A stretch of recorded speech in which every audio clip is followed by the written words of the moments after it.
Friends welcome to my channel आमी चंद्रलेखा क्रिएशने आपनादेर सबाइके स्वागत जानाई। आज आमी बानाচ্ছি मूलोर घंट। एर जोन्नो आमार लागছে मूलो बा रेडिश। एटाके आमी झुरी झुरी करे केटे निয়েছি।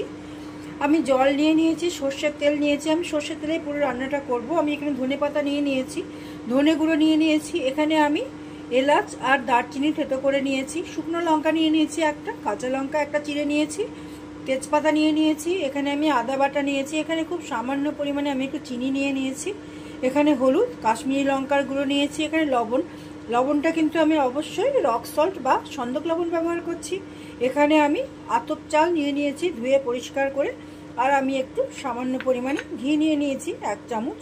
আমি প্রথমেই যেটা করব, আমি গ্যাসটা এবার জ্বালিয়ে দিচ্ছি। আমি গ্যাসটা জ্বালিয়ে দিলাম, আমি কড়াইটা বসিয়ে দিয়েছি। আমি একটু সামান্য পরিমাণে একটু ঘি দিয়ে দিচ্ছি। আমি আতপ চালটা একটু ভেজে নিচ্ছি। আমি 1 থেকে 2 মিনিট একটু ভেজে নিচ্ছি চালটা।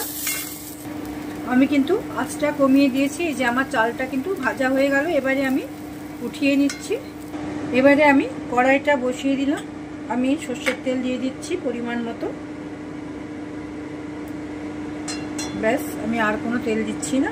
তেলটা একটু গরম করে নিচ্ছি। আমার কিন্তু তেলটা গরম হয়ে গেল। আমি শুকনো লঙ্কা তেজপাতাটা দিয়ে দিলাম। আমি একটু নেড়ে নিচ্ছি।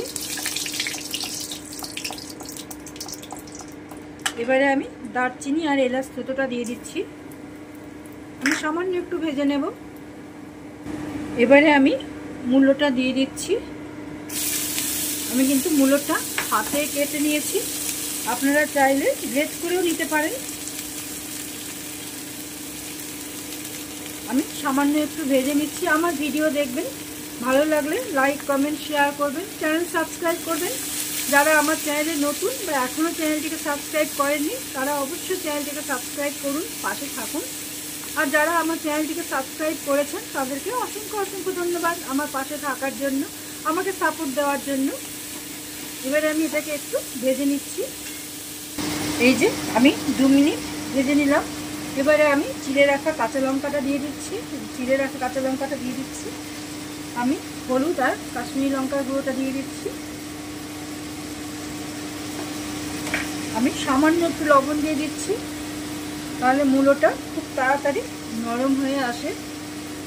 আমি একটুখানি ঢেকে দিচ্ছি 2 থেকে 3 মিনিট। আমি কিন্তু আঁচটাকে কমিয়ে দিয়েছি। এবারে আমি ঢাকাটা একটু তুলে দিচ্ছি।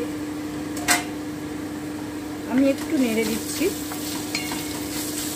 যে অনেকটাই প্রায় নরম হয়ে এসেছে। এবারে আমি ধনে গুঁড়োটা দিয়ে দিচ্ছি।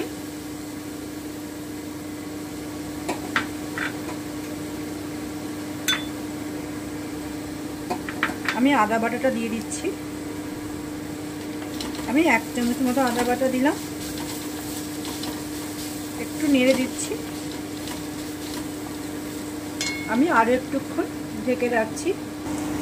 আমি ঢেকে দিলাম, 2 মিনিট আমি ঢেকে রাখবো। এবারে আমি ঢাকাটা একটু তুলে নিচ্ছি। আমি একটু নেড়ে দিচ্ছি। আমার মূলোটা কিন্তু সেদ্ধ হয়ে এসেছে। এবারে আমি ভেজে রাখা চালটা দিয়ে দিচ্ছি।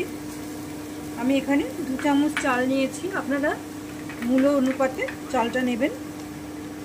এবারে আমি একটু জল দিয়ে দিচ্ছি যাতে চালটা সেদ্ধ হয়ে যায়।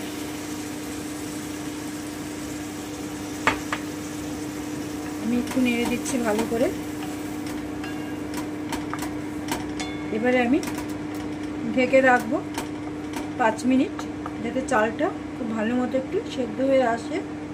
অবশ্যই কিন্তু আঁচটা কমিয়ে দেব। ঢেকে দিলাম, 5 মিনিট পরে আসছি। এবারে আমি ঢাকাটা তুলে নিচ্ছি। আমি একটু নেড়ে দিচ্ছি।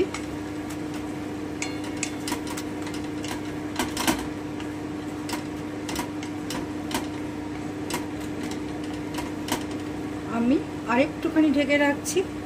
লবণটা কিন্তু আপনারা আপনাদের স্বাদ অনুযায়ী দেবেন। আমি আরেকটু ঢেকে রাখছি 2 থেকে 3 মিনিট। আমি ঢাকাটা একটু উঠিয়ে নিচ্ছি। আমি একটুখানি নেড়ে দিচ্ছি। এবারে আমি চিনিটা দিয়ে দিচ্ছি, খুব সামান্য একটু চিনি দেব, কারণ মূলোর ঘন্টটা কিন্তু একটু মিষ্টি মিষ্টি ভালো লাগে। একটু চিনি দিচ্ছি, আমি একটু নেড়ে নিচ্ছি ভালো করে।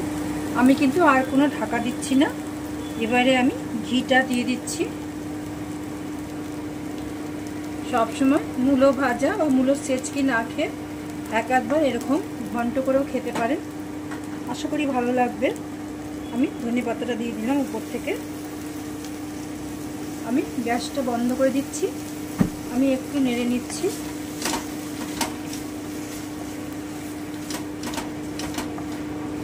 যে আমার মূলোটা কিন্তু সম্পূর্ণই গলে গেছে।